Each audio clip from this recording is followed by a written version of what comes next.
अस्सलाम वालेकुम। 8 क्लास, कैसे स्टूडेंट्स आप लोग? आज हमारे दोनों काम जो हैं उर्दू के, वो उर्दू बी से रिलेटेड है, जिसमें कि हम एक कहानी करेंगे।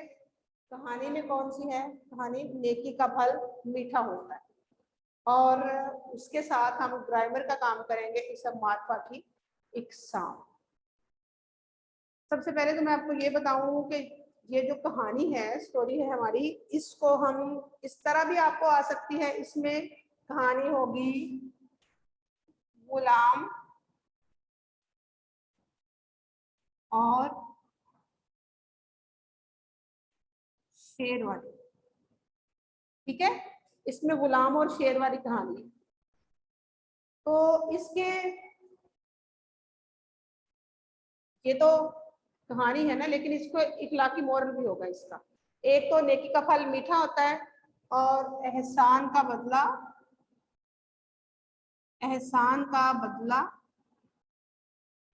एहसान है। ये भी इसी मोरल पे भी, इखलाकी इसका मोरल भी हो सकता है।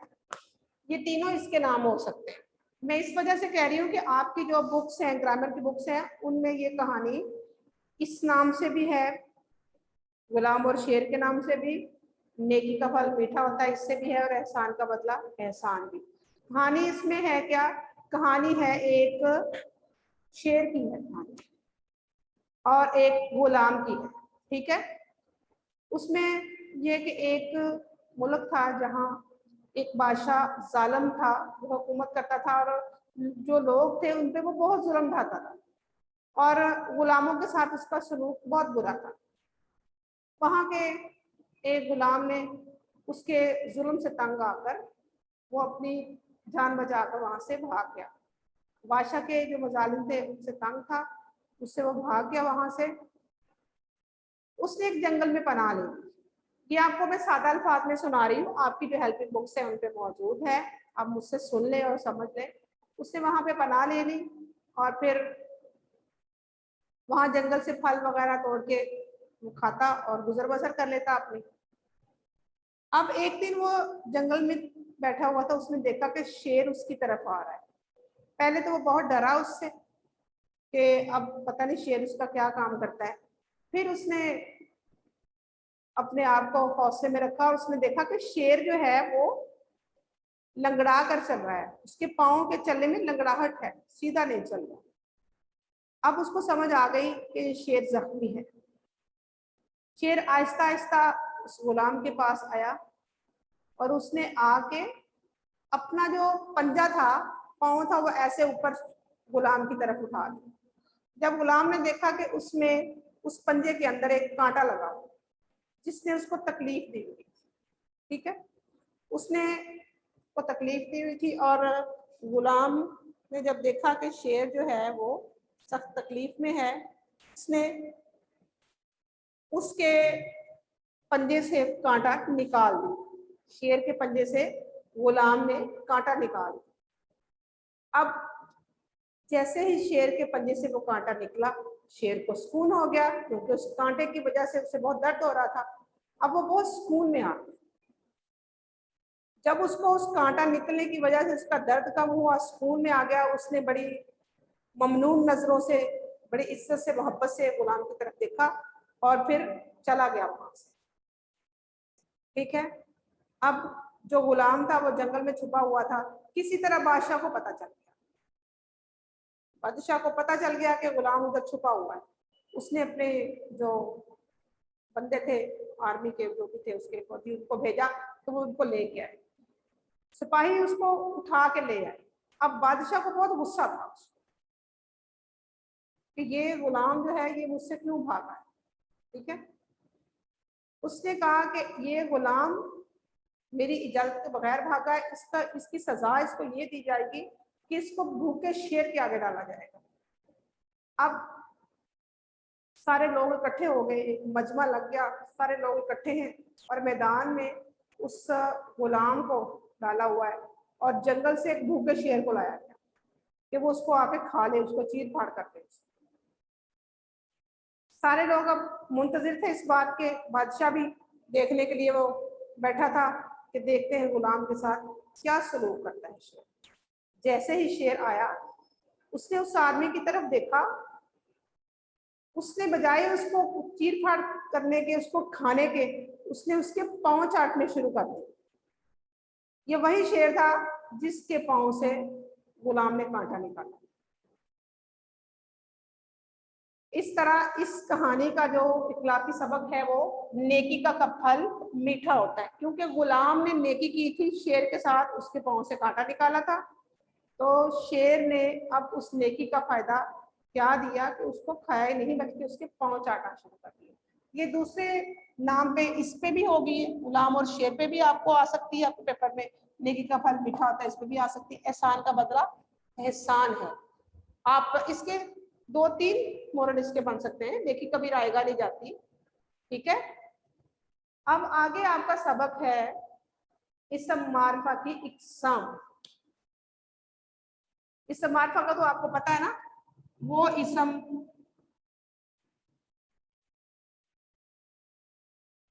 जो खास जगह,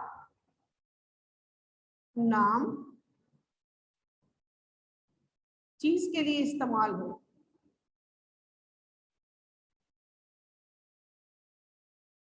मारफा क्या है? वो खास इसम जो खास जगह, खास नाम, खास चीज के लिए इस्तेमाल हो। ठीक है, मारफा होता है ना। नकरा, जिस तरह हम लफ्ज बोलते हैं नकारा, ये उसी से रिलेटेड है। नकारा उसी से निकला है, नकारा से नकरा निकला है कि ये खास चीज का नाम नहीं होगा, आम का होगा। मारफा मारूफ, मशहूर और मारूफ कहते हैं ना, उसी से निकला है। वही समझो खास जगह, नाम, चीज के लिए इस्तेमाल हो, वो इसम मारफा कहलाता है। अब इसकी भी किस्में आ गई, मारफा की भी किस्में हैं। कितनी किस्में हैं? 4 किस्में हैं। इसम अलम, ये देखें स्टूडेंट्स 8th क्लास, ये इलम नहीं होगा, ये अलम है। क्या है ये? अलम। अलम कहते हैं निशान या झंडे को। ठीक है, निशान या झंडे को कहते हैं अलम। आपकी बुक्स में इसकी तारीफ भी मौजूद है, यहां से समझिएगा मुझसे तो ज्यादा आपको जल्दी समझ आएगी। अलम जो है वो निशान या झंडे को कहते हैं। ठीक है, ये जिस तरह आप पेयर ऑफ वर्ड्स इंग्लिश में करते हैं, ये भी उसी तरह का। एक लफ्ज होता है इलम, तालीम, एक लफ्ज होता है अलम, झंडा। अलम कहते हैं ना, जिस तरह कभी कहते हैं कि हजरत अली रजी अल्लाह ताला अन्हु को जब फतेह खैबर उन्होंने करना था, तो हुजूर सल्लल्लाहु अलैहि वसल्लम ने अलम उनके हाथ में दिया, झंडा उनके हाथ में दिया था कि वो खैबर के किले के ऊपर वो लहराएंगे ना, जो अलम उनको दिया था। अलम झंडे को कहते हैं, निशान को कहते हैं। इसकी भी आगे किस्में हैं, लेकिन यहाँ पे हम सिर्फ इस मारफा की इकसाम नहीं करेंगे, इनकी आगे इकसाम नहीं करेंगे, हम सिर्फ इस मारफा की इकसाम करेंगे। जमीर, जमीर ऐसे अल्फाज होते हैं जो कि मैं आपको बताती हूँ। मतलब मैंने किसी एक बच्चे के बारे में बात करनी है, मैंने अनब के बारे में बात करनी, अनब अजमल, मैंने उसके बारे में बात करनी, तो मैं उसके बारे में छोटी सी एक पैराग्राफ में बात करूंगी कि अनब 8th क्लास में पढ़ती है, उसके वालिद का नाम अजमल है, वो एक अच्छी बच्ची है, वो पाबंदी से स्कूल आती है। अब मैंने पहले जुमले में क्या इस्तेमाल किया? अनब का नाम। अब बाकी में मैंने क्या किया? उसके वो, ये क्या है? जमीरे हैं, नाम की जगह पे।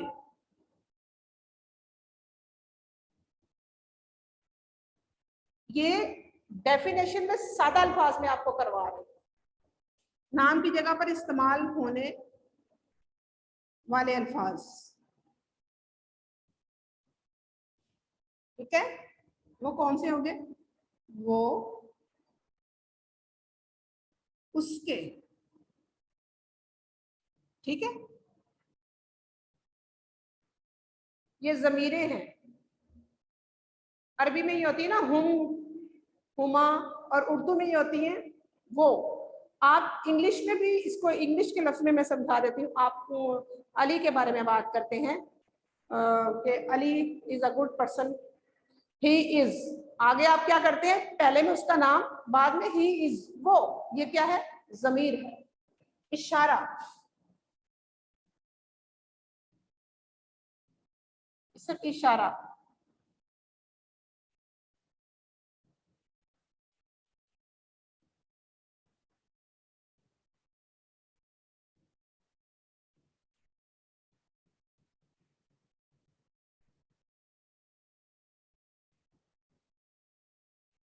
इशारा हो, किसी चीज की तरफ इशारा करना। मसलन मैं किसी चीज के बारे में आपको बताना चाहती हूँ, तो मैं कहती हूँ कि ये व्हाइट बोर्ड है। अब मैंने इशारा किसकी तरफ किया है, इसकी तरफ, और मैंने लफ्ज क्या बोला, ये व्हाइट बोर्ड है, ये व्हाइट बोर्ड है, वो पंखा है। तो ज़मीरे का इशारा क्या होगा, ये, वो।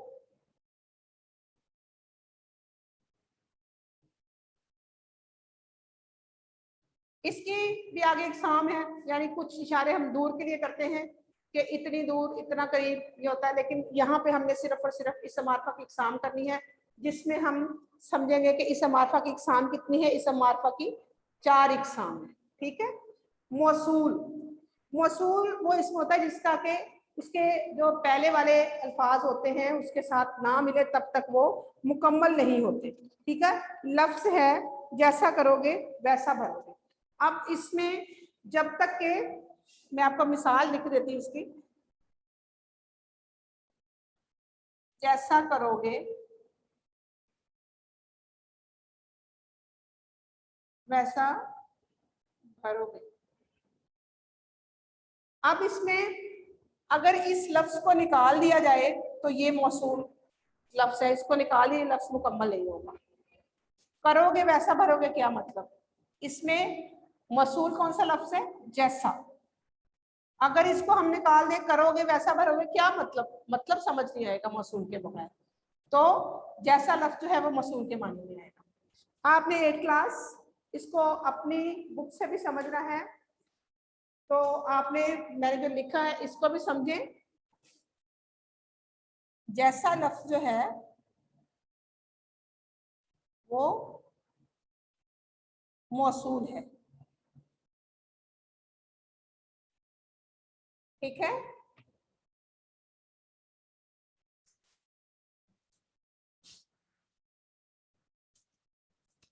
आपको मैंने 8 क्लास कहानी के बारे में भी बता दिया है कि कहानी जो है वो आपकी 3-4, इसके 3 तो मोरल इसके बनते हैं। नेकी का फल मीठा होता है, एहसान का बदला एहसान है, नेकी कभी रायगा नहीं जाती। ये भी इसका इखलाकी सबक बन सकता है। यानी आपको, आपने एक स्टोरी करनी है ना, गुलाम और शेर, तो आपको उस पे कितने आप इखलाकी सबक उस पे आ सकते हैं। यानी आपको अगर एहसान का बदला एहसान आता है तो भी आप गुलाम और शेर वाली कहानी लिखेंगे। अगर आपको नेकी का फल मीठा होता है, ये वाली स्टोरी आपको इस मोरल पे आती, तो भी आप गुलाम और शेर वाली कहानी लिख सकते हैं। अच्छा जी, उसके बाद है डायरेक्ट इसके नाम पे भी आपको स्टोरी आ सकती है, मतलब गुलाम और शेर पे लिखें। और आपको एहसान का बदला एहसान पे भी, 3 मोरल तो मैंने आपको बता दिए, ठीक है। तो ये तीनों मोरल जो है इखलाकी सबक जो है, इस पे ये स्टोरी आप लिख सकते हैं। स्टोरी आपके सामने फिर दोहरा देती हूँ कि एक गुलाम बादशाह के मजालिम से, जुल्म से तंग आकर जंगल की तरफ भाग जाता है। वहां पर वो अपना वहां के फल वगैरह खा के गुजर बसर करता है। एक दिन एक शेर उसके पास आता है और उसके पाँव में एक कांटा चुभा होता है। शेर जो है वो अपना पाँव उसके सामने करता है, तो गुलाम जो है उसके पाँव से कांटा निकाल देता है, और शेर बड़ा उसका शुक्रगुजार होता है। फिर कुछ अरसे बाद बादशाह के जो सिपाही होते हैं उनको पता चलता है गुलाम इधर छुपा हुआ है, वो उसको वहां से निकाल के वो पकड़ के ले जाते हैं। और बादशाह ने इसकी सजा क्या मुकर्रर की है कि उनको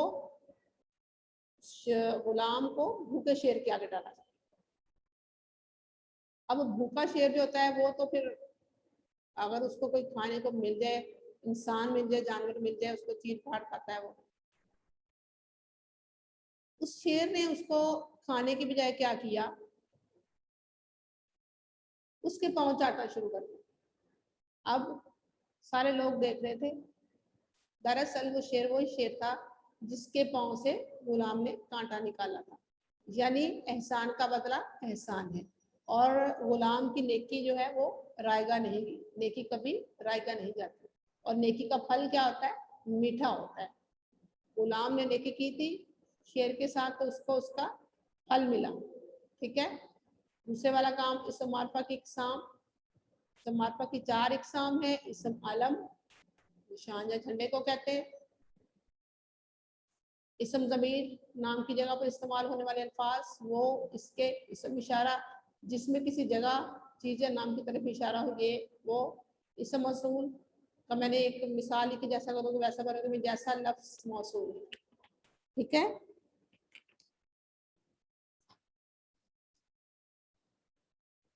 समझ आइए आपको 8 क्लास?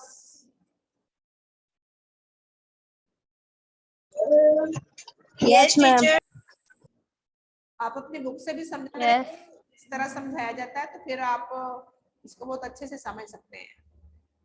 टीचर लिखने वाला बता दें, दोनों लिखने, स्टोरी भी और वो भी लिखने। कि आप इसके दोनों काम लिखेंगे, क्योंकि आपके आगे आपको नोटबुक पे लिखनी है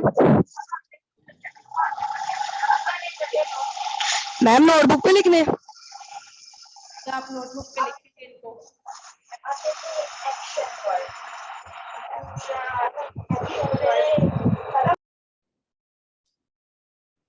मुश्किल नहीं है, बहुत आसान है।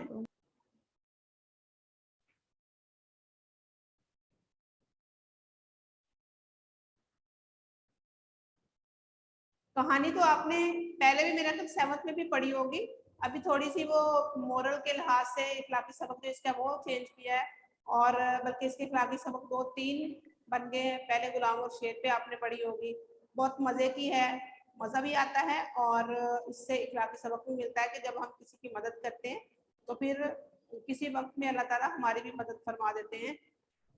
और इस मार्फा की एग्जाम जो है ये आपने अच्छे से करनी है कि इसकी कितनी किस्में हैं, 4 किस्में हैं, इनके नाम याद करने हैं, और उनकी थोड़ी थोड़ी डेफिनेशन जो है, इनकी तारीफ आपने आपकी बुक्स पे मौजूद है। ये मैंने सादा अल्फाज में इसकी लिखी है कि आपको इसकी समझ आ जाए। इसम अलम जो है सबसे पहले वाली इसकी किस्म है ना, इसमें आपने स्टूडेंट्स क्या रखना है कि ये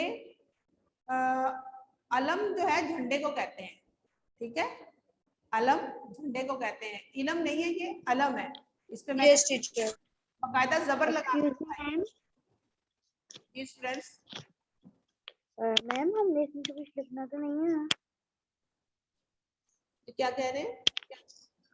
मैंने कहा शीट पे लिखना तो नहीं है ना कुछ। दोबारा से बताएं। टीचर वो कह रही है कि लिखना तो नहीं है कॉपी पे। जी लिखना है स्टूडेंट्स, लिखना है। आपने लिखेंगे तो आपको एक तो आप जब कहानी लिखेंगे आपको कहानी याद हो जाएगी। और आजकल तो वैसे भी आप लोगों के पास इतना टाइम है, स्कूल भी नहीं आ रहे, आप घर में हैं, क्लासेस लेते हैं, फिर भी आपके पास टाइम भी होता है, शाम में भी आपके पास फ्री है, आपके पास टाइम है। ठीक है ना? मैम शीट पे लिख के स्कूल में जमा कराना है। क्या कह रहे हैं?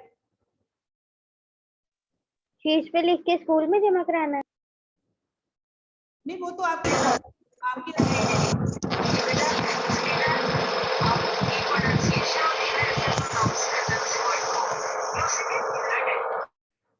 आपकी जो असेसमेंट शीट होगी वो तो आप वो वाले स्कूल में आप सबमिट करवाएंगे ना।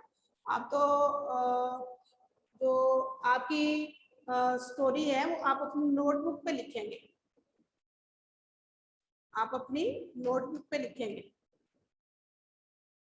स्टोरी, और इस मार्फा की एग्जाम आप अपनी नोटबुक पे लिखेंगे। जो आप कह रहे हैं शीट पे लिखने वाला काम, वो तो जो आपको असेसमेंट शीट मिलेगी वो आप स्कूल में सबमिट करवाएंगे। ठीक है?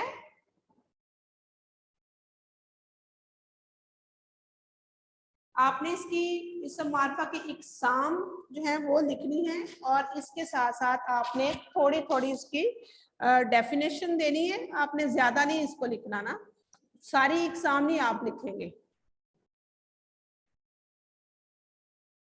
डेफिनेशन देंगे और फिर उसके बाद आप उसके नाम लिखने के साथ साथ उनकी तारीफ लिखेंगे और बस। आप अपनी बुक से भी हेल्प ले सकते हैं, आपकी बुक पे मौजूद है समर्पा की एग्जाम।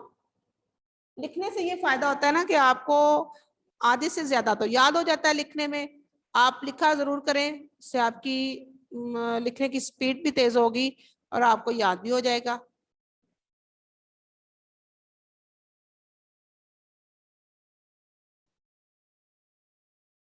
सब बच्चों को समझ आ गई है?